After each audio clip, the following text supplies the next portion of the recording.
Hello everyone. Let us see the continuation of your module 2. Let us see in this presentation about a technology called as IEEE 1901.2a. What is this IEEE 1901.2a? As we all know, it's of a technology. Let us see how this technology is made and what are the standards that comes under your 1901.2a. Coming to this technology, as we have studied so many technologies till now, those technologies are of wireless. Now like we have studied almost 2 to 3 technologies, and those technologies are of wireless.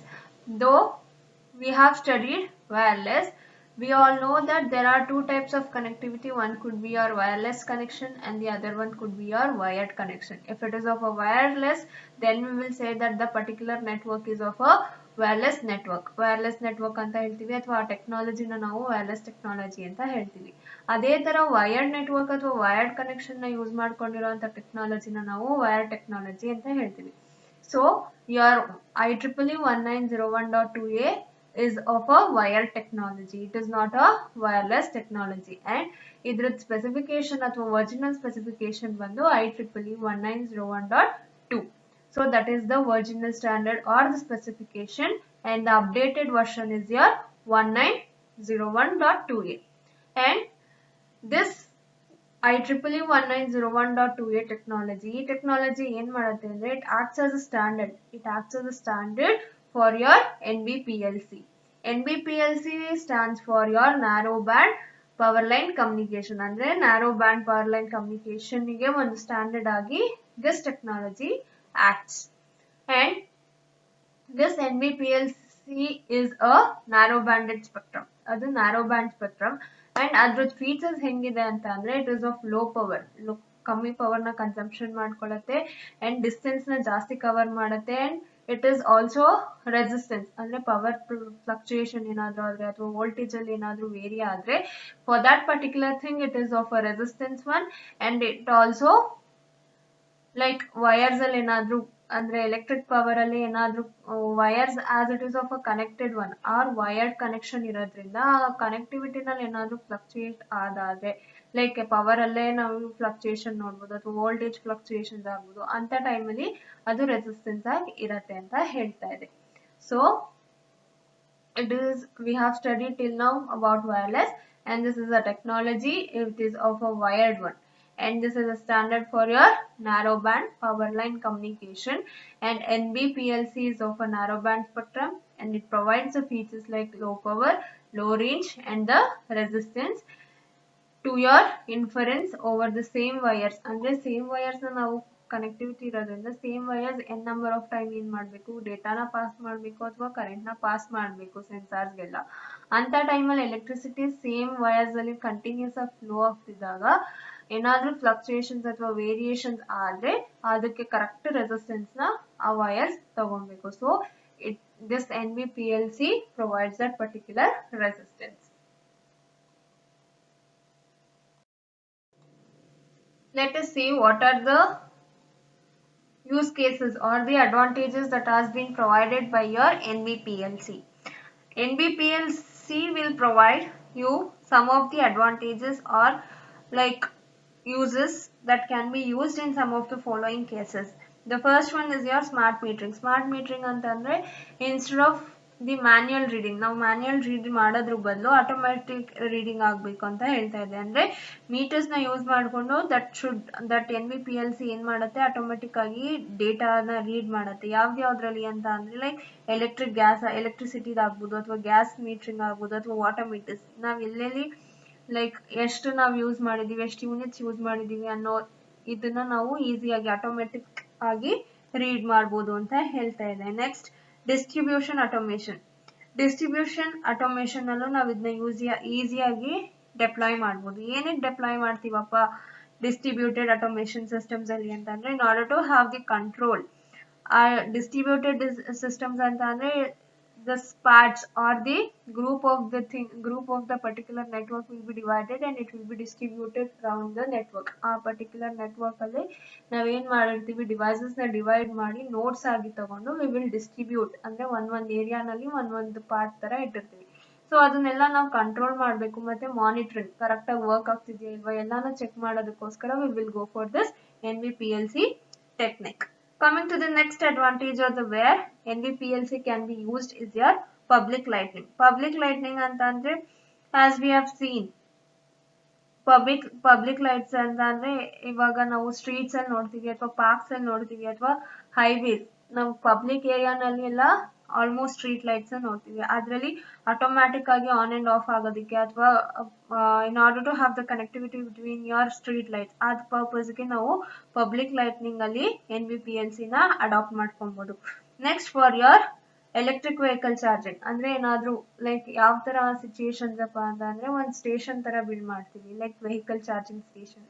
ಅಲ್ಲಿ ಏನಾದ್ರು ನಮ್ದು electric vehicles ನ use ಮಾಡ್ತಿದ್ದು ಅದ್ರದ್ದು charger ಏನಾದ್ರು ಖಾಲಿ ಆಗ್ತಿದೆ ಅನ್ನೋ ಒಂದು ನಮ್ಗೆ ಇನ್ಫಾರ್ಮೇಶನ್ ಬಂದ್ರೆ then we can go to that particular station and we can recharge our vehicle ಅಂದ್ರೆ ಬ್ಯಾಟ್ರಿನ ರೀಚಾರ್ಜ್ ಮಾಡ್ಕೊಂಡು we can use that particular thing. Next we have the fifth one, that is your microgrids. Microgrids ಅಂತ ಅಂದ್ರೆ ಒಂದು local energy grids ಆಗಿ act ಮಾಡುತ್ತೆ which will disconnect all the traditional grids into an traditional grids ಇಂದ ಅದೆಲ್ಲ disconnect ಆಗಿ ಏನ್ ಮಾಡುತ್ತೆ ಇಂಡಿಪೆಂಡೆಂಟ್ ಆಗಿ ಆಪರೇಟ್ ಮಾಡುತ್ತೆ. ಟ್ರೆಡಿಷನಲ್ ಅಂತಂದ್ರೆ it may depend on one another ಒಂದ್ರ ಮೇಲೆ ಇನ್ನೊಂದು ಡಿಪೆಂಡ್ ಆಗ್ಬೋದು. But if I disconnect from that and if I make that as a microgrid ಅಂದ್ರೆ ಸ್ಮಾಲ್ ಗ್ರಿಡ್ಸ್ ಆಗಿ ಮಾಡಬಹುದು ಅಥವಾ ಲೋಕಲ್ ಎನರ್ಜಿ ಗ್ರಿಡ್ಸ್ ಮಾಡಬಹುದು. ಈ ತರ ಮಾಡಿದಾಗ ಏನಾಗುತ್ತೆ ಅದು ಇಂಡಿಪೆಂಡೆಂಟ್ ಆಗಿ ವರ್ಕ್ ಮಾಡಕ ಅಂದ್ರೆ ಆಪರೇಟ್ ಮಾಡಬಹುದು ಅಥವಾ ವರ್ಕ್ ಮಾಡಬಹುದು. Next we have the renewable energy. Renewable energy ಅಂತ ಅಂದ್ರೆ ಒಂದ್ ಎನರ್ಜಿಯಿಂದ ಇನ್ನೊಂದ್ ಎನರ್ಜಿಗೆ ಕನ್ವರ್ಟ್ ಮಾಡ್ಬೋದು. ಅಂದ್ರೆ ಒಂದನ್ನ ನಾನು ಕನ್ಸ್ಯೂಮ್ ಮಾಡ್ಕೊಂಡು ಅದರಿಂದ ಇನ್ನೊಂದ್ ಎನರ್ಜಿನ ಪ್ರೊವೈಡ್ ಮಾಡ್ತೀನಿ. ಇವಾಗ ಫಾರ್ ಎಕ್ಸಾಂಪಲ್ ಸನ್ನಿಂದ ನಾನು ಹೀಟ್ ಎನರ್ಜಿನ ಕನ್ಸ್ಯೂಮ್ ಮಾಡ್ಕೊಂಡು I will convert that particular heat energy into a solar ಎನರ್ಜಿಯಾಗಿ ಕನ್ವರ್ಟ್ ಮಾಡ್ಬೋದು. So this is how the renewable energy will work, and for this purpose also I can adopt NVPLC technique. The first one is your smart metering. Smart metering anta andre as I have already told automate the reading of utility meters. Now meters ellelli use ಮಾಡ್ತೀವಿ ಅದ್ರದ್ದು automatic reading ಬೇಕು ಅಂತ we will make use of this NVPLC technique. This is particularly ಎಲ್ಲಿ use ಮಾಡ್ತಿದ್ದಾರೆ ಈ current situation ಅಲ್ಲಿ ಅಂತ ಅಂದ್ರೆ it has been used in Europe and this technology utilities deploying in smart meter solutions. ಇದನ್ನ ನಾವು ಏನಕ್ಕೆ ತುಂಬಾ ಪ್ರಿಫರ್ ಮಾಡ್ತೀವಿ NVPLC ಮೆಥಡ್ ನ ಅಂತ ಅಂದ್ರೆ it is only for the smart meter solutions ಗೆ ನಾವು ತುಂಬಾ ಪ್ರಿಫರ್ ಮಾಡ್ತೀವಿ. Next thing we have here is the distribution automation. ನಾನು ಆಲ್ರೆಡಿ ಹೇಳಿದೆ ಡಿಸ್ಟ್ರಿಬ್ಯೂಷನ್ ಆಟೋಮೇಷನ್ ನಲ್ಲಿ ನಾವು ಮಾನಿಟರಿಂಗ್ ಮತ್ತೆ ಕಂಟ್ರೋಲಿಂಗ್ ಗೆ ಯೂಸ್ ಮಾಡ್ತೀವಿ ಈ ಪರ್ಟಿಕ್ಯುಲರ್ NVPLC ಟೆಕ್ನಿಕ್ ನ ಅಂತ ಆಲ್ರೆಡಿ ಹೇಳಿದೆ. ನೆಕ್ಸ್ಟ್ ನಮ್ಮ ಅಡ್ವಾಂಟೇಜ್ ಬಂದು that is public lighting. Already I have told in order to have the automatic on and off ಆಗ್ಬೋದು ಅಥವಾ ಕನೆಕ್ಟಿವಿಟಿ ಆಗ್ಬೋದು. ಸೊ ಎಲ್ಲೆಲ್ಲಿ ಇರುತ್ತೋ ಅಲ್ಲಿ ಲೈಕ್ ಸಿಟೀಸ್ ಅಲ್ಲಿ ಆಗ್ಬೋದು, ಸ್ಟ್ರೀಟ್ಸ್ ಅಲ್ಲಿ ಆಗ್ಬೋದು, highways are in the parks are where the public areas are. Next we have electric vehicle station. Electric vehicle charging station ಅಂತ ಅಂದ್ರೆ ಈ NVPLC ಟೆಕ್ನಿಕ್ ನ ಯೂಸ್ ಮಾಡ್ಕೊಂಡು I can charge my vehicle when the battery is going down. Battery ಯಾವಾಗ ಕಮ್ಮಿ ಆಗ್ತಿದೆ ಅಂತ ನಂಗೆ ಅಲರ್ಟ್ ಮೆಸೇಜ್ ಅಥವಾ ಅಲರ್ಟ್ ಬರುತ್ತೆ. Then I can charge the battery by going to that particular charging station. Next we have the microgrid where it acts as the local energy grids which disconnects the traditional one in the complete ಆಗಿ disconnect ಆಗಿ ಏನ್ ಮಾಡುತ್ತೆ independent ಆಗಿ operate ಮಾಡುತ್ತೆ. Renewable energy ಅಂದ್ರೆ I have already told ಒಂದ್ರಿಂದ consume ಮಾಡ್ಕೋತೀನಿ ಅದನ್ನ ಇನ್ನೊಂದು ಕನ್ವರ್ಟ್ ಮಾಡ್ತೀನಿ ಅಂತ ಹೇಳಿದೆ. ಸೊ NVPLC ನ ನಾವು ಈ ರಿನ್ಯೂವಬಲ್ ಎನರ್ಜಿ ಅಪ್ಲಿಕೇಶನ್ಸ್ ಅಲ್ಲಿ ಯೂಸ್ ಮಾಡ್ಬೋದು. Like I have already told solar energy ಸನ್ನಿಂದ ಹೀಟ್ ಎನರ್ಜಿನ ಕನ್ಸ್ಯೂಮ್ ಮಾಡ್ತೀನಿ that will be converted into your solar energy ಅಂತ ಹೇಳಿದೆ. ಅದೇ ತರ we have wind power. Wind ನ ಕನ್ಸ್ಯೂಮ್ ಮಾಡಿ ಪವರ್ ಆಗಿ ಕನ್ವರ್ಟ್ ಮಾಡಬಹುದು ಅಥವಾ ಹೈಡ್ರೋ ಎಲೆಕ್ಟ್ರಿಕ್ ವಾಟರ್ ನ ಕನ್ಸಿಡರ್ ಮಾಡಿ then I can convert that into your electrical energy. In the same way we have geothermal heat energy. So these are the some of the energies that can be converted, or these are the some of the techniques or the application that is being involved in your renewable energy applications. Before going to this physical layer, let us see what is the standardization and alliance. Coming to the standardization and alliance, this NBPLC was invented or implemented first in the Europe ಕಂಟ್ರಿನಲ್ಲಿ for smart metering ಪರ್ಪಸ್ಗೆ ಇದನ್ನ implement ಮಾಡಿದ್ರು. Where this NBPLC was often suffered from, ಯಾವ್ಯಾವ್ದ್ರಿಂದ suffer ಅಂದ್ರೆ disadvantage ಅಥವಾ limitation ಇತ್ತಪ್ಪ initial stages ಅಲ್ಲಿ ಅಂತ ಅಂದ್ರೆ it was providing poor reliability ತುಂಬಾ ಕಮ್ಮಿ ಇತ್ತು. ಆಮೇಲೆ ಥ್ರೂಪುಟ್ ಕಮ್ಮಿ ಇತ್ತು, ಅಂದ್ರೆ ಡೇಟಾನ ರೀಡ್ ಮಾಡೋದು ತುಂಬಾ ಕಮ್ಮಿ ಇತ್ತು. ಅಂದ್ರೆ ನಾವ್ ಇವಾಗ ಹೆಂಗೆ ಅಲಾಟ್ ಮಾಡ್ಬೋದು, ಈ ಟೈಮ್ ಪೀರಿಯಡ್ ಅಲ್ಲಿ ಇಷ್ಟು ಡೇಟಾನ ರೀಡ್ ಮಾಡ್ಬೇಕು ಅಂತ. ಅದೇನಾದ್ರೂ ಅದು ಫೇಲ್ ಆದ್ರೆ we may tell that it is of low throughput. In the same way next ಏನಾಯ್ತು, ಅದ್ರದ್ದು ಹೈಯರ್ ವರ್ಷನ್ಸ್ ಅಥವಾ new generations of NBPLC technologies were arrived. ನಮ್ಗೆ ಇವಾಗ ಮೋಸ್ಟ್ ರೀಸೆಂಟ್ NBPLC ಸ್ಟ್ಯಾಂಡರ್ಡ್ ಅಂದ್ರೆ ಅದ್ರದ್ದು ಹೈಯರ್ ವರ್ಷನ್ಸ್ ಯಾವ್ದಪ್ಪ ಅಂತ ಅಂದ್ರೆ OFDM ಅಂತ ಹೇಳ್ತೀವಿ. OFDM ಅಂತ ಅಂದ್ರೆ OFDM stands for orthogonal frequency division multiplexing. OFDM stands for orthogonal frequency division multiplexing. Where this standard, ಈ ಹೈಯರ್ ವರ್ಷನ್ ಏನ್ ಮಾಡ್ತಿದೆ OFDM ಅಂತ ಅಂದ್ರೆ ಡೇಟಾನೆಲ್ಲ ಎನ್ಕ್ರಿಪ್ಟ್ ಮಾಡ್ತಾ ಇದೆ. ಅಂದ್ರೆ it is encoding in order to provide the security and it will make that particular data, ಯಾವ್ದನ್ನ encode ಮಾಡಿರುತ್ತೋ ಅದನ್ನ ಮಲ್ಟಿಪಲ್ ಕ್ಯಾರಿಯರ್ ಅಥವಾ ಚಾನಲ್ಸ್, ಡಿಫ್ರೆಂಟ್ ಫ್ರೀಕ್ವೆನ್ಸಿ ಚಾನಲ್ಸ್ ಅಲ್ಲಿ it will allow the data, ಅಂದ್ರೆ ಯಾವ್ದು ಎನ್ಕೋಡ್ ಆಗಿರುತ್ತೋ ಆ ಡೇಟಾನ ಏನ್ ಮಾಡುತ್ತೆ, it will allow to move in different frequency channels. As some of the organization came in to promote these types of technology, ಅದರಲ್ಲಿ ನಮಗೆ ಹೋಮ್ ಪ್ಲಗ್ ಅನ್ನೋ ಒಂದು ಇಂಡಸ್ಟ್ರಿ ಏನ್ ಮಾಡ್ತು ಅಂದ್ರೆ it provide the alliance for your NBPLC technology. ಅಂದ್ರೆ it came front in order to promote this particular technology.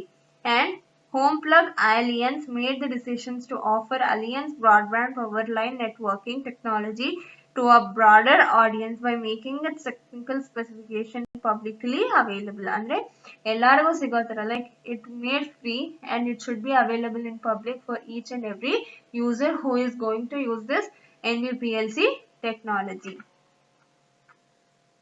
So this is about your standardization and alliance.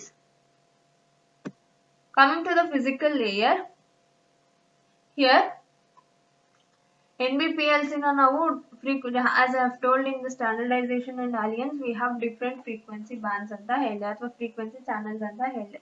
So NBPLC ಅಲ್ಲಿ ನಾವು frequency bands ನ 3 to 500 kilohertz ವರೆಗೂ very ಮಾಡಬಹುದು. ಅಂದ್ರೆ ಅಷ್ಟು different channels ನ ನಾನು ಕನ್ಸಿಡರ್ ಮಾಡಬಹುದು. Much as with your wireless ಅಲ್ಲಿ ನಾವು ಆಲ್ರೆಡಿ ನೋಡಿರೋ ಹಂಗೆ ಸಬ್ ಗಿಗಾಹರ್ಟ್ಸ್ ಅಂತ ನಾವು ಡಿಫೈನ್ ಮಾಡ್ಕೋತೀವಿ. ಅಂದ್ರೆ ಮೇನ್ ಫ್ರೀಕ್ವೆನ್ಸಿ ಬ್ಯಾಂಡ್ಸ್ ಅಲ್ಲಿ ನಾವು ಸಬ್ ಗಿಗಾಹರ್ಟ್ಸ್ ಫ್ರೀಕ್ವೆನ್ಸಿ ಬ್ಯಾಂಡ್ಸ್ ಅಥವಾ ಅದನ್ನ ಹೆಂಗ್ ರೆಗ್ಯುಲೇಟ್ ಮಾಡ್ಬೇಕು ಅನ್ನೋದನ್ನೆಲ್ಲ ನಾವು ನೋಡಿದೀವಿ. ಅದೇ ತರ NBPLC ನ ಕನ್ಸಿಡರ್ ಮಾಡಿದ್ರೆ ನಾವು ಇಲ್ಲಿ ಗ್ರೂಪ್ ಆಗಿ ಡಿವೈಡ್ ಮಾಡ್ಕೋತೀವಿ. ಗ್ರೂಪ್ ಅಂತ ಅಂದ್ರೆ we have a technique here, ಅಥವಾ ಒಂದು ಸಪೋರ್ಟ್ ಇದೆ, ಸ್ಟ್ಯಾಂಡರ್ಡೈಸೇಷನ್ ಸಪೋರ್ಟ್ ಅಂತ ಅನ್ಬೋದು. ಅದೇನಪ್ಪಾ ಅಂದ್ರೆ ಸೆನೆಲೆಕ್, that is CENELEC, where it has two bands. ಒಂದು A band ಅಂತ Senelec A band ಅಂತ ಹೇಳ್ತೀವಿ, ಇನ್ನೊಂದು Senelec B bands ಅಂತ ಹೇಳ್ತೀವಿ. This was done by a US country. US country ಇದನ್ನ ಅಡಾಪ್ಟ್ ಮಾಡ್ಕೊಂಡಿದ್ದಾರೆ. ಸೊ US ಅಲ್ಲಿ ಇನ್ನೊಂದು ಏನ್ ಹೇಳ್ತಾ ಇದ್ದಾನೆ, FCC low and FCC above Senelec ಅಂತ ಹೇಳ್ತಾ ಇದ್ದಾನೆ. And in Japan it is of Arab bands ಅಂತ ಹೇಳ್ತಾ ಇದ್ದಾನೆ. ಸೊ Senelec ಯಾವ್ದ್ರಿಂದ ಬಂತು? It was from the French ಅವರು ಸೆಲೆನೆಕ್ ಅಂತ ಹೇಳಿದ್ರು. ಸೆಲೆನೆಕ್ is the French committee which, like ನಾವೇನಾದ್ರೂ ಅದನ್ನ ಇಂಗ್ಲಿಷ್ ಅಲ್ಲಿ ಟ್ರಾನ್ಸ್ಲೇಟ್ ಮಾಡಿದ್ರೆ that is French committee European denormalization electrotechnic ನ ಇಂಗ್ಲಿಷ್ ಕನ್ವರ್ಷನ್ ಮಾಡ್ಕೊಂಡ್ರೆ to European committee of electrotechnical standardization ಅಂತ ಹೇಳ್ತೀವಿ. And where FCC stands for your federal communication commissions. Why this was Federal Communication Commission came ಅಂತ ಅಂದ್ರೆ it was done by the US government. US government ಏನ್ ಮಾಡಿದ್ರು, ಈ FCC ಅನ್ನೋ method ನ existence ಅಂದ್ರೆ they deployed it. Why they deployed it ಅಂತ ಅಂದ್ರೆ in order to regulate the interest and international communication. Interstate ಮತ್ತೆ ಇಂಟರ್ನ್ಯಾಷನಲ್ ಕಮ್ಯುನಿಕೇಶನ್ ನ ರೆಗ್ಯುಲೇಟ್ ಅಂದ್ರೆ ಮಾನಿಟರ್ ಮಾಡಕ್ಕೆ ಅಥವಾ ಕಂಟ್ರೋಲ್ ಮಾಡಕ್ಕೆ they adopted this FCC method. Communication ಹೆಂಗಾಗತ್ತೆ, ಇಂಟರ್ಸ್ಟೇಟ್ ಮತ್ತೆ ಇಂಟರ್ನ್ಯಾಷನಲ್ ಕಮ್ಯುನಿಕೇಶನ್, ಅದು ರೇಡಿಯೋ ಇಂದ ಆಗ್ಬೋದು ಅಥವಾ ಟೆಲಿವಿಷನ್ ಆಗ್ಬೋದು ಅಥವಾ ವೈರ್ ನ ಯೂಸ್ ಮಾಡಬಹುದು, ಸ್ಯಾಟಲೈಟ್ ಇಂದ ಅಥವಾ ಕೇಬಲ್ ಇಂದ ಆಗಬಹುದು. ಅಂಡ್ ನಾವಿಲ್ಲಿ ಎರಡು ತರ FCC ನ ನೋಡಿದ್ವಿ, ಒಂದು ಲೋ FCC, ಇನ್ನೊಂದು FCC low and FCC above. Low FCC ಅಂತ ಅಂದ್ರೆ it is of a low band which encompasses ಅಂದ್ರೆ ಕಮ್ಮಿ ಫ್ರೀಕ್ವೆನ್ಸೀಸ್ ಅಲ್ಲಿ ಇರುತ್ತೆ. So it start from 37.5 kilohertz to 117.1875 kilohertz ವರೆಗೂ ವೇರಿ ಆಗುತ್ತೆ. In the same way FCC above band ಅಲ್ಲಿ the frequency varies from higher as the above ಅನ್ನೋ ನೇಮೇ ಹೇಳ್ತಾ ಇದೆ ಹೈಯರ್ ವರ್ಷನ್ಸ್ ಅಂದ್ರೆ ಹೈಯರ್ ಫ್ರೀಕ್ವೆನ್ಸಿನ ಯೂಸ್ ಮಾಡ್ತಿದೆ. So it's varies from 154.6875 to 487.5 kilohertz. In the same way ನಾವು ಸೆಲೆನಕ್ ಅಲ್ಲಿ ಎರಡು ಬ್ಯಾಂಡ್ಸ್ ಅಂತ ಹೇಳಿದೆ, ಒಂದು A ಬ್ಯಾಂಡ್ ಇನ್ನೊಂದು B ಬ್ಯಾಂಡ್ ಅಂತ ಹೇಳಿದೆ. ಸೊ A ಬ್ಯಾಂಡ್ ಎಲ್ಲಿವರೆಗೂ ಎಷ್ಟು ಕಿಲೋ ಹರ್ಟ್ಸ್ ನ ರೆಫರ್ ಮಾಡುತ್ತೆ ಅಂದ್ರೆ from 9 to 95 kilo hertz. In the same way B band ಏನ್ ಮಾಡುತ್ತೆ higher versions that is from 95 to 125 kilo hertz ನ ರೆಪ್ರೆಸೆಂಟ್ ಮಾಡುತ್ತೆ. So NBPLC, it is the frequency bands will ranges from 3 to 500 kilohertz. So this IEEE 1901.2 working group has integrated support for all the world regions in order to develop a worldwide standard. Worldwide standard ಅಂದ್ರೆ complete world ಗೆ ಒಂದು standard ಆಗಿ ತರಬೇಕು ಅನ್ನೋ ಒಂದು aim ಇಟ್ಕೊಂಡು they started working in group. And I have already told, so they build a specification as one specification ತರ ಮಾಡ್ಕೊಂಡು that specification supported for your Senelec ಅಂತ ಹೇಳ್ತೀನಿ, that is CENELEC, where ಅದರಲ್ಲಿ ಎರಡು ತರ ಬ್ಯಾಂಡ್ಸ್ ನ ಯೂಸ್ ಮಾಡಿದ್ರು, ಒಂದು A ಬ್ಯಾಂಡ್ ಇನ್ನೊಂದು B band.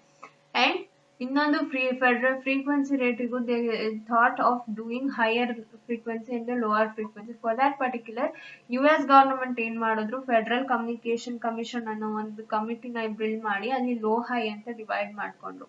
So we have FCC low and FCC above Selenek. And Japan ಅವ್ರು ಏನ್ ಮಾಡಿದ್ರು ಆರಿಫ್ ಬ್ಯಾಂಡ್ಸ್ ಅಂತ they started building it.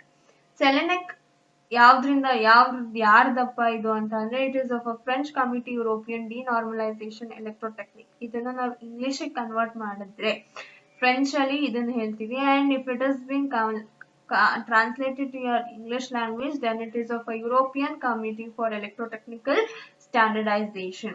In the same way, this is the organization ಅಂದ್ರೆ ಒಂದು ಸ್ಟ್ಯಾಂಡರ್ಡೈಸೇಷನ್ ಡೆವಲಪ್ ಮಾಡಬೇಕು electrical engineering ಅಲ್ಲಿ ಅನ್ನೋ ಒಂದು ಏಮಿಗೆ ಈ ಆರ್ಗನೈಸೇಷನ್ ನ ಬಿಲ್ಡ್ ಮಾಡಿದ್ರು. ಆಸ್ ಐ ಹ್ಯಾವ್ ಟೋಲ್ಡ್, ಸೆಲೆನೆಕ್ ಅಲ್ಲಿ ಎರಡು ತರ ಬ್ಯಾಂಡ್ ಇದೆ, ಒಂದು A band B band. A band 9 ಇಂದ 95 ಕಿಲೋ ಹರ್ಟ್ಸ್ ತನಕ ವೇರಿ ಆಗುತ್ತೆ and B band will vary from 95 to 125 kilo hertz.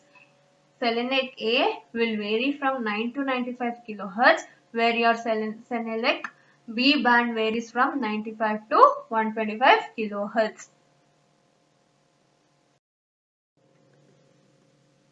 In the same way, as of I have already told you that FCC stands for your Federal Communication Commission.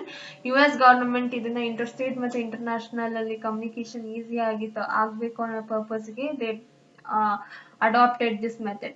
ಯಾವ ತರ ಆಗತ್ತೆ communication ಅಂದ್ರೆ ಇದರ್ wires ಆಗ್ಬೋದು, satellites, cable, radio, television etcetera.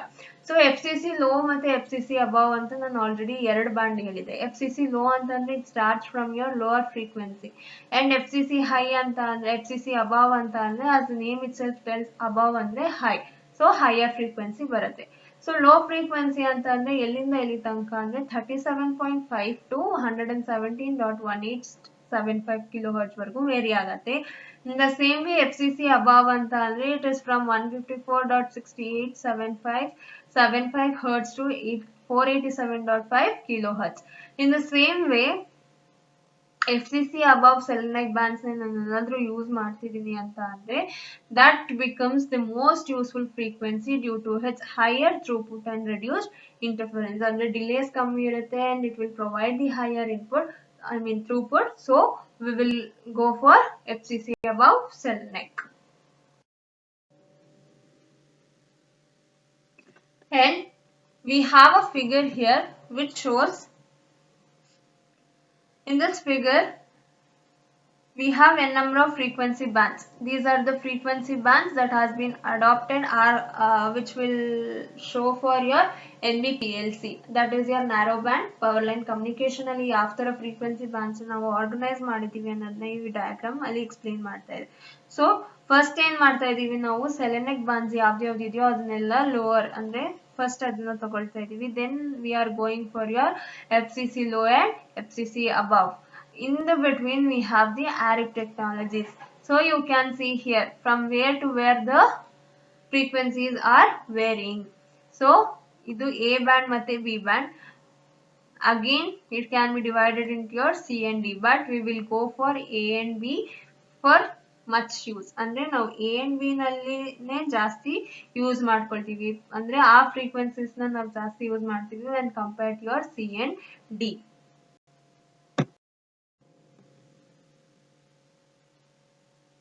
And here, as I have already told, NBPLC na ನಾನು standardisation ಅಂದ್ರೆ ಒಂದು higher version ಅಥವಾ ಸ್ಟ್ಯಾಂಡರ್ಡ್ ನ ಮೇಂಟೈನ್ ಮಾಡ್ತಿದ್ದೀನಿ ಅಂತ ಅಂದ್ರೆ ಅದನ್ನ ನಾವು ಆಲ್ರೆಡಿ ಆಗಿದೆ ಅಂತ ಹೇಳಿದೆ. That is the thing which is called as your OFDM. OFDM stands for your orthogonal frequency division multiplexing. ಈ ಮೆಥಡ್ ನ ಯೂಸ್ ಮಾಡ್ತಿದ್ದೀನಿ ಅಥವಾ that based on this technique IEEE 1901.2 ಏನ್ ಮಾಡತ್ತಪ್ಪ ಅಂತ ಅಂದ್ರೆ it acts as the best from the other types. ಅಂದ್ರೆ ಆ ಬೇರೆ ಟೆಕ್ನಾಲಜೀಸ್ ನಾವು ಯಾವ್ದನ್ನ ಡೆವಲಪ್ ಮಾಡಿದ್ವಿ ಪ್ರೀವಿಯಸ್ಲಿ ಅದಕ್ಕೆಲ್ಲ ಇದು ಒಂಥರ ಸ್ಟ್ಯಾಂಡರ್ಡ್ ಆಗಿ ಆಕ್ಟ್ ಮಾಡ್ತಾ ಇದೆ.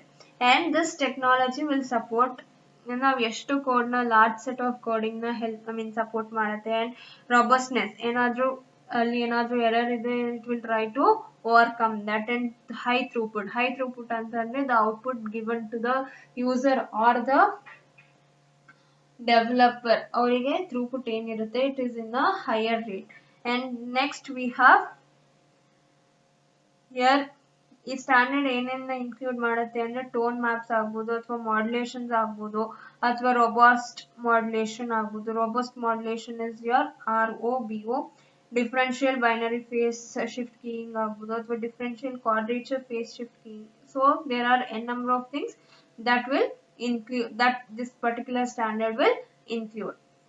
Now ROBO, that is your robot modulation ನ ಕನ್ಸಿಡರ್ ಮಾಡಿದ್ರೆ ಏನ್ ಮಾಡತ್ತಪ್ಪ ಅಂತ ಅಂದ್ರೆ ರಿಡಂಡೆಂಟ್ ಇನ್ಫಾರ್ಮೇಶನ್ ನ ಏನ್ ಮಾಡುತ್ತೆ ಮಲ್ಟಿಪಲ್ ಚಾನೆಲ್ಸ್ ಅಲ್ಲಿ ಟ್ರಾನ್ಸ್ಮಿಟ್ ಮಾಡುತ್ತೆ. It will allow the same information to pass or transmit in the multiple, that is different channels.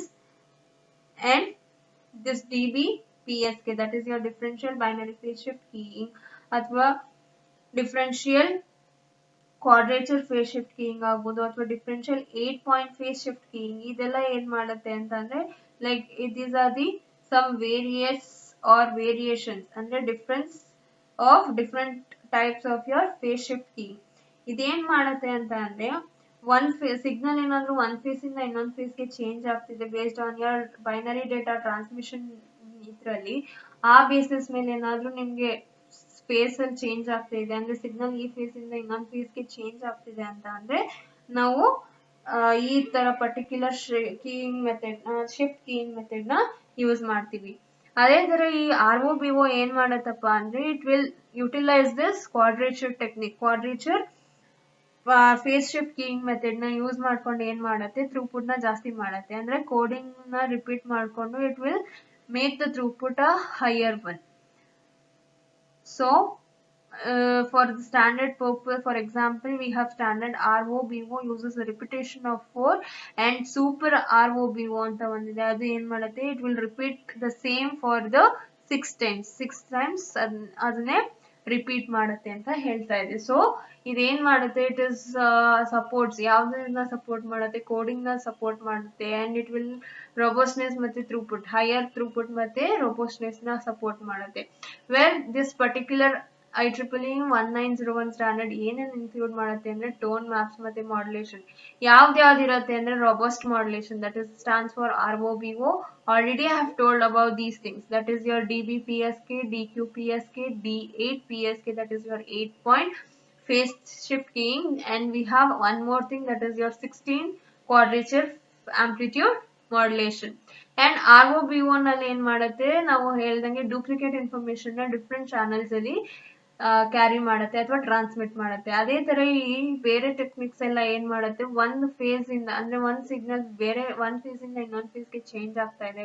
ಯಾವಾಗ ಚೇಂಜ್ ಆಗುತ್ತೆ, based on the binary data transmission. Binary data ಏನಾದ್ರು transmit ಆಗ್ತಿದೆ ಅಂತ ಅಂದ್ರೆ then we can see the signal is changing from one phase to the other phase, where this ROBO utilizes your QPSK modulation. As I've already told, ಏನಕ್ಕೆ use ಮಾಡ್ತಾ ಇದೆ ಈ quadrature phase shift ಕೀಯಿಂಗ್ ನ ಅಂತ ಅಂದ್ರೆ ಥ್ರೂಪುಟ್ ನ ಜಾಸ್ತಿ ಮಾಡಕ್ಕೆ. ಈ ಥ್ರೂಪುಟ್ ಏನಕ್ಕೆ ಜಾಸ್ತಿ ಬೇಕು, ಕೋಡಿಂಗ್ ನ ನಾನು ರಿಪೀಟ್ ಮಾಡಕ್ಕೆ. ಅಂದ್ರೆ ಬೇರೆ ಬೇರೆ ಸ್ಟ್ರೀಮ್ಸ್ ಅಲ್ಲಿ ಕೋಡಿಂಗ್ ನ ರಿಪೀಟ್ ಮಾಡ್ತಿದ್ದೀನಿ ಅಂತ ಅಂದ್ರೆ ನಂಗೆ ಥ್ರೂಪುಟ್ ಬೇಗ ಬರುತ್ತೆ. I mean the throughput will be more efficient. So ನಾನು ಬರೀ ಸ್ಟ್ಯಾಂಡರ್ಡ್ ROBO ನ ಯೂಸ್ ಮಾಡಿದ್ರೆ, ದಟ್ ಈಸ್ your ರಾಬಸ್ಟ್ ಮಾಡ್ಯುಲೇಷನ್ ನ ಯೂಸ್ ಮಾಡ್ತಿದ್ದೀನಿ ಅಂತ ಅಂದ್ರೆ it is of repetition 4 times repeat ಮಾಡ್ತಿದ್ದೀನಿ. ಅದೇ ಸೂಪರ್ ROBO ನ ಯೂಸ್ ಮಾಡಿದ್ರೆ 6 times ರಿಪಿಟೇಷನ್ ಮಾಡ್ತಿದ್ದೀನಿ ಅಂತ. ಸ್ಟ್ಯಾಂಡರ್ಡ್ ಗೆ 4 times ರಿಪೀಟ್ ಮಾಡ್ತೀನಿ, ಸೂಪರ್ ROBO ಗೆ ಜಸ್ಟ್ 6 times ರಿಪೀಟ್ ಮಾಡ್ತಿದ್ದೀನಿ. ಸೊ ಈ ಡಿಫ್ರೆನ್ಸ್ ಏನಪ್ಪಾ, as we have scene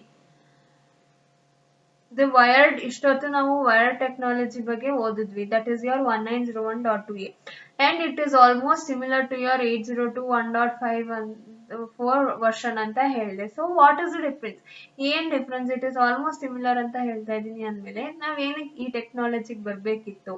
Y we have adapted this IEEE 1901.2a technology though it is similar to your IEEE 802.15.4?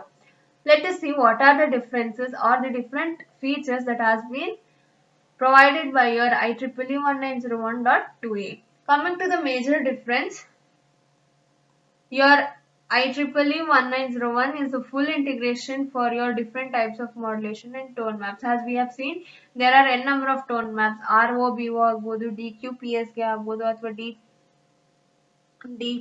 DBPSK agbodu. We have a number of tone maps by a single physical layer. ಒಂದೇ physical layer ಅಲ್ಲಿ ನಾವು ಇಷ್ಟುನು ಏನ್ ಮಾಡಿದೀವಿ, we have embedded. And in the IEEE 190.2a specification, payload size ಅಷ್ಟೇ dynamical ಆಗಿ change ಮಾಡ್ಬೋದು. ಅದನ್ನ ನಾನು ಮ್ಯಾನ್ಯುಯಲ್ ಡೈನಾಮಿಕಲಿ ಅಂತಂದ್ರೆ ರನ್ ಟೈಮ್ ಅಲ್ಲಿ ಚೇಂಜ್ ಮಾಡ್ಬೋದು, ಅಥವಾ ಒಂದ್ಸತಿ ಕಂಪ್ಲೀಟ್ ಅಪ್ಲಿಕೇಶನ್ ಬಿಲ್ಡ್ ಆದ್ಮೇಲೂ ನಾನು ಚೇಂಜ್ ಮಾಡ್ಬೋದು. It will be dynamically change based on your channel conditions. ಅಂದ್ರೆ ಯಾವ ತರ ಫ್ರೀಕ್ವೆನ್ಸಿನ ನಾನು ಚಾನಲ್ ಯೂಸ್ ಮಾಡ್ತಿದ್ದೀನಿ ಅನ್ನೋ ಬೇಸಿಸ್ ಮೇಲೆ ನಾನು ಏನ್ ಮಾಡ್ತೀನಿ, ಪೇಲೋಡ್ ಸೈಜ್ ನ ಚೇಂಜ್ ಮಾಡ್ತೀನಿ. Therefore MAC sublayer segmentation is implemented. ಈ ಪರ್ಪಸ್ಗೆ ಏನಾಗ್ತಿದೆ, ನಾವು ಮ್ಯಾಕ್ ಲೇಯರ್ ಅಲ್ಲಿ ಒಂದು ಸೆಗ್ಮೆಂಟ್ ತರ ಇಂಪ್ಲಿಮೆಂಟ್ ಮಾಡ್ತಿದೀವಿ. And if the size of the MAC payload ಏನಾದ್ರೂ ತುಂಬಾ ಜಾಸ್ತಿ ಆದ್ರೆ ಅದು ಫಿಟ್ ಮಾಡಕ್ಕೆ ಆಗದೇ ಇಲ್ಲ ಅಂತಂದ್ರೆ ನಾವ್ ಏನ್ ಮಾಡ್ತೀವಿ ಅಂದ್ರೆ ಸೆಗ್ಮೆಂಟೇಷನ್ ಹೋಗ್ತೀವಿ. ಸೆಗ್ಮೆಂಟೇಷನ್ ಯಾಕೆ ಅಂದ್ರೆ, ಇವಾಗ ನಾವು ಪ್ಯಾಕೆಟ್ ನ ನಾವು ಕಂಪ್ಲೀಟ್ ಪ್ಯಾಕೆಟ್ ನ ಫಿಟ್ ಮಾಡಕ್ ಆಗ್ತಿಲ್ಲ ಅಂತಂದ್ರೆ we will divide the particular packet into n number of segments ಅಲ್ವಾ. ಅದೇ ತರ ಆ ಪೇಲೋಡ್ ನ ನಾವೇನಾದ್ರೂ ಕಂಪ್ಲೀಟ್ ಫಿಟ್ ಮಾಡಕ್ ಆಗ್ತಿಲ್ಲ ಅಂದ್ರೆ, ಪೇಲೋಡ್ ತುಂಬಾ ಸೈಜ್ ಜಾಸ್ತಿ ಆಗಿದ್ರೆ, ಬಿಯಾಂಡ್ ದ ಸೈಜ್ ನಾವ್ ಏನ್ ಕೆಪಾಸಿಟಿ ಕೊಟ್ಟಿರ್ತೀವಿ ಅದಕ್ಕಿಂತ ಜಾಸ್ತಿ ಇದ್ರೆ ಪೇಲೋಡ್ ಸೈಜ್, ನಾವೇನ್ ಮಾಡ್ತೀವಿ, we will divide that particular payload into a smaller segments. So if it ಅಂದ್ರೆ ಒಂದೇ ಫಿಸಿಕಲ್ ಲೇಯರ್ ಅಲ್ಲಿರೋ PSDU, that is your physical service data unit ಅಲ್ಲಿ ಫಿಟ್ ಆಗಿಲ್ಲ ಅಂತಂದ್ರೆ ಮಾತ್ರ ನಾವು ಮ್ಯಾಕ್ ಪೇಲೋಡ್ ನ ಏನ್ ಮಾಡ್ತೀವಿ, ಸ್ಮಾಲರ್ ಸೆಗ್ಮೆಂಟ್ಸ್ ಆಗಿ ಡಿವೈಡ್ ಮಾಡ್ತೀವಿ. So this is about your physical layer of IEEE 1901.2a. Let us see the MAC layer.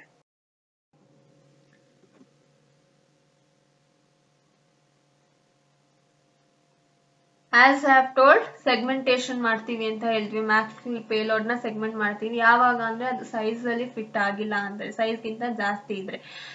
Size ಗಿಂತ ಜಾಸ್ತಿ ಇದ್ದಾಗ ಡಿವೈಡ್ ಮಾಡ್ತೀವಿ. ಡಿವೈಡ್ ಮಾಡುವಾಗ multiple smaller amounts of data ಅಂತ ಹೇಳಿದೆ, ಬೇಸ್ಡ್ ಆನ್ ದ ಸೈಜ್. ಅಂದ್ರೆ ನಾವು ಯಾವ ಸೈಜ್ ಅಂದ್ರೆ PSDU, that is your physical service data unit, ಅದ್ರದ್ದು ಎಷ್ಟು ಸೈಜ್ ಇದೆ ಅನ್ನೋ ಬೇಸಿಸ್ ಮೇಲೆ ನಾನು ಏನ್ ಮಾಡ್ತೀನಿ, ನಾನು ಕಂಪ್ಲೀಟ್ ಮ್ಯಾಕ್ ಪೇಲೋಡ್ ನ ಡಿವೈಡ್ ಮಾಡ್ತೀನಿ. ಅದೇನ್ ಹೆಂಗ್ ಮಾಡ್ತೀನಿ, ಅಥವಾ ಅದಕ್ಕೇನಾದ್ರೂ ಅಡಿಷನ್, ಇವಾಗ ಒಂದ್ಸತಿ ನಾನು ಫ್ರಾಗ್ಮೆಂಟೇಶನ್ ಮಾಡಿದೀನಿ ಅಂತ ಆದ್ಮೇಲೆ ರಿಸೀವರ್ಗೆ ಒಂದ್ ಸ್ವಲ್ಪ ಐಡಿಯಾ ಇರಬೇಕು ಆ ಕಂಪ್ಲೀಟ್ ಡೇಟಾನ ಇಂಟಿಗ್ರೇಟ್ ಮಾಡಕ್ಕೆ. ಅಂದ್ರೆ in order to have the correct data. So for that particular ಏನ್ ಮಾಡ್ತೀವಿ segmentations ಇದು ಮಾಡ್ತಿದ್ದೀನಿ ಅಂತ ಅಂದ್ರೆ padding bytes ನಾನು add ಮಾಡ್ಬೋದು because to the last payload ಯಾವ್ದಿರುತ್ತೋ ಅದಕ್ಕೆ ನಾನು ಏನ್ ಮಾಡ್ತೀನಿ ಒಂದು extra bits ನ ಸುಮ್ಮನೆ add ಮಾಡ್ತೀನಿ. padding ಅಂತ ಅಂದ್ರೇನು adding zeros and ones so that to the final MPDU fills the PSDU. And all forms of addressing ಇಲ್ಲಿ ನಾನು ಯೂನಿಕಾಸ್ಟ್ ಆಗ್ಬೋದು ಮಲ್ಟಿಕಾಸ್ಟ್ ಆಗ್ಬೋದು ಅಥವಾ ಬ್ರಾಡ್ಕಾಸ್ಟ್ ಆಗ್ಬೋದು ಎಲ್ಲಾ ತರ ಅಡ್ರೆಸಿಂಗ್ ಟೈಪ್ಸ್ ನಾನು ಸೆಗ್ಮೆಂಟೇಶನ್ ಮಾಡೋ ಟೈಮಲ್ಲಿ ಯೂಸ್ ಮಾಡ್ಬೋದು. Coming to your MAC layer ಅಂತ ಅಂದ್ರೆ it is all as I have told the complete IEEE 1901 is almost similar to your 802.15.4 ಅಂತ ಹೇಳಿದೆ. ಅದೇ ತರ ಇಲ್ಲಿ ಮ್ಯಾಕ್ ಫ್ರೇಮ್ ಫಾರ್ಮ್ಯಾಟ್ ಯಾವ ತರ ಇದೆ ಅಂತಂದ್ರೆ it is similar to your IEEE 802.154 MAC frame. But ಇದ್ರ ನಾವು ಆಲ್ಮೋಸ್ಟ್ ಅದೇ ಇದೆ ಅಂತ ಅಂದ್ರು ಬಟ್ ಇಲ್ಲಿ ಒಂದು ಎಕ್ಸ್ಟ್ರಾ ಏನಪ್ಪಾ ಆಡ್ ಆಗಿರೋದು ಏನ್ ಆಡ್ ಆಗಿದೆ ಅಂತ ಅಂದ್ರೆ ಕೀ ಫೀಚರ್ಸ್ ನ ಆಡ್ ಮಾಡ್ಕೊಂಡಿದೀವಿ. ಅಂದ್ರೆ ಈಸಿಯಾಗಿ ಕೀ ಫೀಚರ್ಸ್ ನ ಎನೇಬಲ್ ಮಾಡೋ ಟೆಕ್ನಿಕ್ ನ ನಾವು ಇಲ್ಲಿ ಅಡಾಪ್ಟ್ ಮಾಡ್ಕೊಂಡಿದೀವಿ. ಸೊ ಕೀ ಕಾಂಪೊನೆಂಟ್ಸ್ ನ ನಾವು ಇಲ್ಲಿ ತಂದಿರೋದ್ರಿಂದ ನಾವೇನ್ ಮಾಡ್ತೀವಿ ಇಲ್ಲಿ ಎಕ್ಸ್ಟ್ರಾ ಥಿಂಗ್ ನ ಆಡ್ ಮಾಡ್ತೀವಿ. That is your information element ಅನ್ನೋ ಒಂದು ಎಕ್ಸ್ಟ್ರಾ field na add ಮಾಡ್ತಿದೀವಿ. And with this information elements it will also have the support. It will also provide the support for the additional capabilities like IEEE 802.1 key management protocol ಆಗ್ಬೋದು ಅಥವಾ SSID ಆಗ್ಬೋದು. These are also supported by your information elements. Coming to this MAC frame format IEEE 1901.2a, it is based on the IEEE 802.15.4 MAC frame. ಆದ್ರೆ ಇದನ್ನ ನಾವು latest version ಜೊತೆ integrate ಮಾಡೋದ್ರಿಂದ ಇದೇನ್ ಮಾಡುತ್ತೆ ಕೀ ಫೀಚರ್ಸ್ ನ ಸಪೋರ್ಟ್ ಮಾಡುತ್ತೆ. ಕೀ ಕಾಂಪೊನೆಂಟ್ ಯಾವ್ದು ಇರುತ್ತೆ ಅಂದ್ರೆ like it will broad from 802.15.4 ಇಂದ ನಾವು 1901.2a that is your information elements ಅಂತ ಹೇಳ್ತೀವಿ. ಈ ಇನ್ಫಾರ್ಮೇಶನ್ ಎಲಿಮೆಂಟ್ ನ ಸಪೋರ್ಟ್ ಮಾಡೋದ್ ಅಲ್ಲದೆ ಅಡಿಷನಲ್ ಫೀಚರ್ಸ್ ನ ಸಪೋರ್ಟ್ ಮಾಡುತ್ತೆ. ಅಡಿಷನಲ್ ಫೀಚರ್ಸ್ ಅಂದ್ರೆ ಕೀ ಮ್ಯಾನೇಜ್ಮೆಂಟ್ ಪ್ರೋಟೋಕಾಲ್ ಆಗ್ಬೋದು ಅಥವಾ SSID ಈ ತರದನ್ನು ಸಪೋರ್ಟ್ ಮಾಡುತ್ತೆ. Figures, let us see the figure of this MAC layer. Coming to this, I have already told segment control irutte. It is similar to your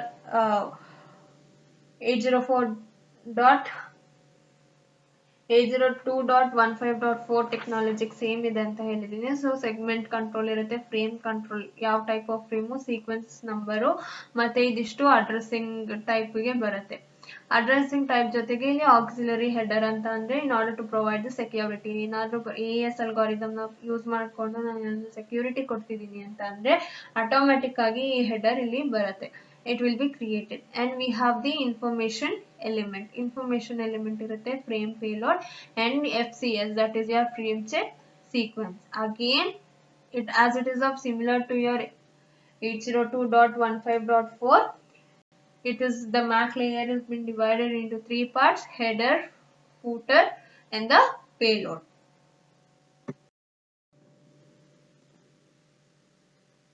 As a segment control field, ಇದು ಹೊಸ field. ನಾವು ಅದನ್ನ 802.15.4 ಅಲ್ಲೋ ಅಥವಾ 4e ನಲ್ಲೂ use ಮಾಡಿರಲ್ಲ. ಏನಕ್ಕೆ ಇದನ್ನ ಹಾಕಿದೀವಿ ಅಂತ ಅಂದ್ರೆ ಸೆಗ್ಮೆಂಟ್ ಮಾಡಿದ್ರೆ ಅಂದ್ರೆ ಪೇಲೋಡ್ ಗಿಂತ ಜಾಸ್ತಿ ಏನಾದ್ರೂ ಸೈಜ್ ಇದ್ದಾಗ ನಾವು ಕಂಪ್ಲೀಟ್ ಪ್ಯಾಕೆಟ್ ಅಥವಾ ಡೇಟಾನ ನಾವು ಡಿವೈಡ್ ಮಾಡಿದೀವಿ ಅಂತ ಅಂದ್ರೆ ಆ ಸೆಗ್ಮೆಂಟ್ಸ್ ನ ಹೆಂಗೆ ಕಂಟ್ರೋಲ್ ಮಾಡ್ತೀವಿ ಅದಕ್ಕೋಸ್ಕರ ನಾವು ಏನ್ ಮಾಡಿದೀವಿ ಈ ಫೀಲ್ಡ್ ನ ಆಡ್ ಮಾಡಿದೀವಿ. This field will handle the segmentation or fragmentation of the upper layer packets. ಅಂದ್ರೆ ಲಾರ್ಜರ್ ಸೈಜ್ ಇದ್ದಾಗ ನಾವೇನಾದ್ರೂ ಮ್ಯಾಕ್ ಪ್ರೋಟೋಕಾಲ್ ಡೇಟಾ ಯೂನಿಟ್ ನ ಅಂದ್ರೆ ಡಿವೈಡ್ ಮಾಡ್ತಿದೀವಿ ಅಂದಾಗ ಮಾತ್ರ ನಾವು ಈ ಕಂಟ್ರೋಲ್ ಫೀಲ್ಡ್ ನ ಯೂಸ್ ಮಾಡ್ಕೋತೀವಿ. Next we have the topology ಅಂತ ಅಂದ್ರೆ as we have know ಹೆಂಗೆ ಕನೆಕ್ಟಿವಿಟಿ ಇರುತ್ತೆ ಒಂದು ಡಿವೈಸ್ ಇಂದ ಇನ್ನೊಂದು ಡಿವೈಸ್ಗೆ. ಟೊಪಾಲಜಿ ನಲ್ಲಿ ಆಲ್ರೆಡಿ ನಮಗೆ mesh ಗೊತ್ತು, ಸ್ಟಾರ್ ಗೊತ್ತು, hybrid. We have a number of types of topology, though it is of wired technology ಆಗಿರೋದ್ರಿಂದ ನಾವು mesh ಟೊಪಾಲಜಿಗೆ ಪ್ರಿಫರೆನ್ಸ್ ಜಾಸ್ತಿ ಕೊಡ್ತೀವಿ. ಏನಕ್ಕೆ mesh ಟೊಪಾಲಜಿ ಅಂತ ಅಂದ್ರೆ ಇಂಟರ್ಮೀಡಿಯೇಟ್ಸ್ ನೋಡ್ಸ್ ನ ಎಷ್ಟು ಬೇಕಾದ್ರೂ ಯೂಸ್ ಮಾಡ್ಕೊಂಡು ನಾನು ಲಾರ್ಜರ್ ಡಿಸ್ಟೆನ್ಸ್ ನ ಅಚೀವ್ ಮಾಡಬಹುದು. So for that particular I will go for this mesh ಟೆಕ್ನಾಲಜಿ. ಆಸ್ ಮೆಶ್ ಟೆಕ್ನಾಲಜಿನ ಯೂಸ್ ಮಾಡಿಕೊಂಡು ನಾನು ಲಾರ್ಜರ್ ಡಿಸ್ಟೆನ್ಸ್ ನ ಅಚೀವ್ ಮಾಡ್ಬೋದು. ಆ ಪರ್ಪಸ್ಗೆ ಏನ್ ಮಾಡ್ತೀವಿ ನಾವು, since it is of a wired one, we will choose the mesh technology. Wireless ಆಗಿದ್ದಿದ್ರೆ ನಾನು ನನ್ನ ಸ್ಟಾರ್ ಟೊಪಾಲಜಿ ಆಗ್ಬೋದು, ಮೆಶ್ ಟೊಪಾಲಜಿ ಆಗ್ಬೋದು, ಅಥವಾ ಟ್ರೀ ಟೊಪಾಲಜಿ, ಕ್ಲಸ್ಟರ್ ಟೊಪಾಲಜಿ, ಈ ತರ ಎನ್ ನಂಬರ್ ಆಫ್ ಟೊಪಾಲಜೀಸ್ ನ ಯೂಸ್ ಮಾಡ್ಬೋದಿತ್ತು. And since it is of a wire technology, I'll go for this mesh network, and I'll because this the advantage ಏನಕ್ಕಪ್ಪ ಅಂತಂದ್ರೆ traffic ನ relying the traffic ನ overcome ಮಾಡಬಹುದು by having the longer distance can be also segmented, or longer distance can be achieved.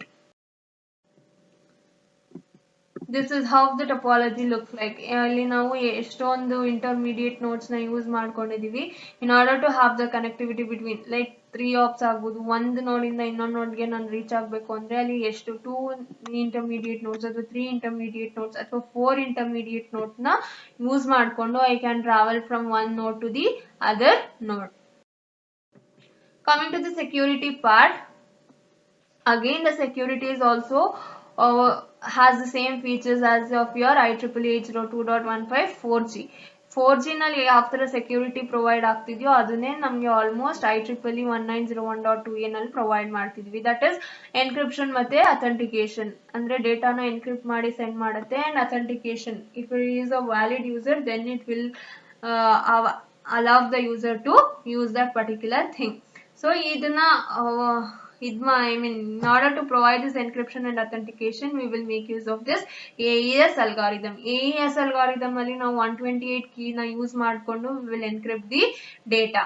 And in addition to this, these IEEE 1901.2a ಏನ್ ಮಾಡುತ್ತೆ ಅಂತಂದ್ರೆ it will support the key protocol and the key management protocol technique ನ support ಮಾಡುತ್ತೆ. And the difference ಏನಪ್ಪ physical fragmentation ಮತ್ತೆ capability ಇಲ್ಲಿ ಏನೇನ್ difference ಇದೆ ಅಂತ ಅಂದ್ರೆ, security enable bit in the frame control field should be set. ನಾವು ಮ್ಯಾಕ್ ಕ್ಯಾರಿನಲ್ಲಿ ಸೆಗ್ಮೆಂಟ್ಸ್ ನ ಎನ್ಕ್ರಿಪ್ಟ್ ಫ್ರೇಮ್ ಅಲ್ಲಿ ಸೆಂಡ್ ಮಾಡೋದ್ರಿಂದ it should be always set, ಅಂದ್ರೆ ಎನೇಬಲ್ ಆಗಿರ್ಬೇಕು. ಇಫ್ ಡೇಟಾ ಎನ್ಕ್ರಿಪ್ಷನ್ ಏನಾದ್ರು ಪ್ರೊವೈಡ್ ಮಾಡ್ತಿದೀನಿ ಅಂತ ಅಂದ್ರೆ that should be done before packet segmentation. ಅಂದ್ರೆ ಕಂಪ್ಲೀಟ್ ಪೇಲೋಡ್ಗೆ ಒಂದೇ ಸತಿ ನಾನು ಡೇಟಾನ ಎನ್ಕ್ರಿಪ್ಟ್ ಮಾಡ್ತೀನಿ. ಎನ್ಕ್ರಿಪ್ಟ್ ಮಾಡಾದ್ಮೇಲೆ ಆ ಪ್ಯಾಕೆಟ್ ನಾನು ಏನ್ ಮಾಡ್ತೀನಿ, ಸೆಗ್ಮೆಂಟ್ ಆಗಿ ಡಿವೈಡ್ ಮಾಡ್ತೀನಿ. ಸೆಗ್ಮೆಂಟ್ ಆಗಿ ಡಿವೈಡ್ ಮಾಡಾದ್ಮೇಲೆ ನಾವು ಇಲ್ಲಿ ಡೇಟಾನ ಎನ್ಕ್ರಿಪ್ಟ್ ಮಾಡಲ್ಲ. First encryption ಮಾಡಿ then I'll go for the packet segmentation. During this packet encryption, the segment control field should not be included. Packet ನ ಎನ್ಕ್ರಿಪ್ಷನ್ ಮಾಡುವಾಗ ನಾವು ಸೆಗ್ಮೆಂಟ್ ಕಂಟ್ರೋಲ್ ಫೀಲ್ಡ್ ನ ಅಪ್ಲೈ ಮಾಡಲ್ಲ ಅಥವಾ ಯೂಸ್ ಮಾಡಲ್ಲ. ಏನಕ್ಕೆ ಅಂತಂದ್ರೆ ನಾನು ಇನ್ನ ಸೆಗ್ಮೆಂಟೇಶನ್ ನ ಸ್ಟಾರ್ಟ್ ಮಾಡಿರಲ್ಲ at the time of encryption. ಅದು ಆನ್ ದ ರಿಸೀವರ್ ಸೈಡ್ ಏನ್ ಮಾಡ್ಬೇಕು, ಆ ಡೇಟಾ ಏನ್ ಎನ್ಕ್ರಿಪ್ಟ್ ಆಗಿರುತ್ತೋ ಅದನ್ನ ಡಿಕ್ರಿಪ್ಟ್ ಮಾಡಿ after the packet ರಿಅಸೆಂಬ್ಲಿ.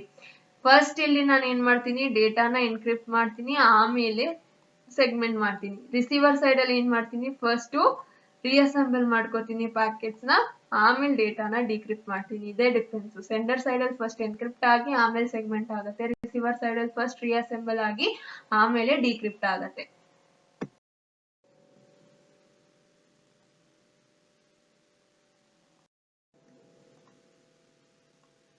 As we have know that as the security is enabled, ಅಂದ್ರೆ ನಾವು ಯಾವಾಗ ಅಥೆಂಟಿಕೇಶನ್ ಮತ್ತೆ ಎನ್ಕ್ರಿಪ್ಷನ್ ನ ಪ್ರೊವೈಡ್ ಮಾಡ್ತಿದೀವಿ ಡೇಟಾಗೆ ಅಂದಾಗ ಸೆಕ್ಯೂರಿಟಿನ ಎನೇಬಲ್ ಮಾಡ್ತೀವಿ. ಎನೇಬಲ್ ಆಗಿದೆ ಅಂತ ಅಂದ್ರೆ ಆ ಕಂಪ್ಲೀಟ್ ಪೇಲೋಡ್ ಏನಿರುತ್ತೋ ಮ್ಯಾಕ್ ಲೇಯರ್ ಅಲ್ಲಿ ಅದನ್ನ ನಾವು ಸೈಫರ್ಡ್ ಪೇಲೋಡ್ ಅಂತ ಕರಿತೀವಿ. That has been converted into your ciphered payload. ಅಂದ್ರೆ it has been encrypted. The encrypted data is always called as your ciphered data. And the message integrity code is being used for your authentication tag, and it is for the non-segmented protocol. ಯಾವ್ದನ್ನ ನಾವು protocols ನ segment, payloads ನ segment ಅಂದ್ರೆ divide ಮಾಡಿರಲ್ಲ ಅಂತ payloads ಗೆ we will make use of this message integrity code. If the payload has been segmented, ಏನಾದ್ರೂ ಆ payload ನ ನಾವು divide ಮಾಡಿದೀವಿ ಅಂತ ಅಂದ್ರೆ MIC, that is your message integrity code ನ ನಾವು ಏನ್ ಮಾಡ್ತೀವಿ, ಲಾಸ್ಟ್ ಪ್ಯಾಕೆಟ್ ಅಲ್ಲಿ ಮಾತ್ರ ಯೂಸ್ ಮಾಡ್ತೀವಿ. This MIC, that is your message integrity code authentication, ಏನಕ್ಕೆ ಬೇಕಪ್ಪ ಅಂತಂದ್ರೆ ಯಾವಾಗ ಕಂಪ್ಯೂಟ್ ಮಾಡ್ತೀವಿ, ಯಾವಾಗ ಅದನ್ನ ಯೂಸ್ ಮಾಡ್ತೀವಿ ಅಂತ ಅಂದ್ರೆ it will be computed using only your information from the MHR. MHR ಇಂದ ಮಾತ್ರ ಇನ್ಫಾರ್ಮೇಶನ್ ನ ತಗೊಂಡು ಅದನ್ನ ಕಂಪ್ಯೂಟ್ ಮಾಡ್ತೀವಿ of the frame which carries the first segment. First segment ಯಾವ್ದಿರುತ್ತೋ ಅದನ್ನ ಕಂಪ್ಯೂಟ್ ಮಾಡ್ತೀವಿ. Let us see what are the competitive technologies. As we have seen, this IEEE 1901 acts as a standard for your NBPLC, and here we have two competitive technology which acts as against your IEEE 1901.2a. That is your G3 PLC, that is now it has been converted to your ITU G.9903, and prime, that is now it has been called as ITU G.9904, that is G3 PLC and the prime. Both of these technologies ಏನಕ್ಕಪ್ಪ develop ಮಾಡಿದ್ದು ಅಂತಂದ್ರೆ ಒಂದೇ ಒಂದು single ಪರ್ಪಸ್ಗೆ ಇದನ್ನ develop ಮಾಡಿದ್ದು for the smart metering ನ A band ಸೆಲೆನೆಟ್ A particular ಆಗಿ A band ನಲ್ಲಿ ಡಿಪ್ಲಾಯ್ ಮಾಡೋದಕ್ಕೋಸ್ಕರ ಈ ಎರಡು ಟೆಕ್ನಾಲಜೀಸ್ ನ ಡೆವಲಪ್ ಮಾಡಿದ್ರು. That was developed by the European country. Let us see the conclusion part. Coming to this conclusion part, as we all know, this technology is based on, or it will make use of the NBPLC technology. And here some of the physical power lines that are interconnects the devices. ನಾವು ಇಲ್ಲಿ ಏನಕ್ಕೆ power lines ನ use ಮಾಡ್ತೀವಿ ಅಂದ್ರೆ devices ನ ಇಂಟರ್ಕನೆಕ್ಟ್ ಮಾಡೋ purpose ಗೆ use ಮಾಡ್ತೀವಿ. And early standards of this 1901.2a ಇದು ಅರ್ಲಿಯರ್ ಸ್ಟ್ಯಾಂಡರ್ಡ್ಸ್ ಯಾವ್ದಾವ್ದಪ್ಪ ಅಂದ್ರೆ G3 PLC ಮತ್ತೆ ಪ್ರೈಮ್. ಆಸ್ ವಿ ನಾವು ಇದೇನಾಗೋಗಿದೆ, ಇದು ತರ ಆಕ್ಟ್ ಮಾಡ್ತಾ ಇದೆ. So we have still two more methods or the technologies. If I finish that, it completes your second module.